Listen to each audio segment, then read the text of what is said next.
तो होता कुछ ऐसा है कि मुझे अर्जेंटली जाना पड़ता है लखनऊ। तो सुबह के बज रहे होते हैं 6:19 और सुबह इतनी जल्दी मैं टाइमली उठ जाता हूँ क्योंकि मुझे जल्दी जाना होता है। तो मौसम कितना प्यारा सुबह हो रहा होता है, सूरज उग रहा होता है, फिर मैं अपने रूम में आता हूँ। कुछ सामान रखना होता है जैसे कि मेरा लैपटॉप है। मेन इशू मेरे लैपटॉप में ही, इसमें कुछ टेक्निकल इशू आ रहे थे तो मुझे वो दिखाना था कि इसमें क्या दिक्कत आ रही है। तो यहाँ आसपास तो कहीं बनता नहीं, तो लखनऊ में मेजरली जाना पड़ता है अगर सॉफ्टवेयर इशूज़ या कुछ भी अंदर टेक्निकल इशूज़ होता है। तो फिर मैं अपने लैपटॉप को रखने का चार्जर रख लेता हूँ साथ में, कि अगर चेक करना हो तो शायद चार्जर के साथ। तो फिर मैं अपना सारा सामान लेके निकल जाता अपनी गाड़ी के पास, अपने सामान को अपनी गाड़ी में रखता हूँ और फिर बैठ जाता, फिर सीधे निकल जाता हूँ लखनऊ के लिए। फिर मैं थोड़ी देर में लखनऊ पहुँच जाता हूँ।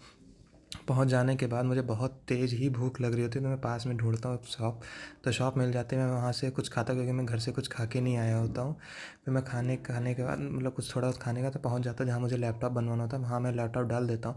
और फिर मैं थोड़ी देर वेट करता हूँ। भाई साहब बाहर इतनी ज़्यादा गर्मी हो रही है तो क्या ही करूँ। अपने लैपटॉप को उठाता हूँ, फिर सीधे अपने आप को ठंडा करने के लिए पहुँच जाता हूँ मॉल, जहाँ पे एसी मस्त चल रही होती है। एसी की हवा खाते हुए सारा काम करते हुए फिर मैं वापस अपने रूम घर के लिए निकल जाता हूँ। और सारा काम मेरा हो जाता है टाइमली, इसीलिए मैं अपने घर के लिए टाइमली निकल जाता हूँ। भाई जिनको मेरा मिनी ब्लॉग अच्छा लगे तो यार प्लीज़ मुझे सपोर्ट करें, मुझे भी अच्छा लगे।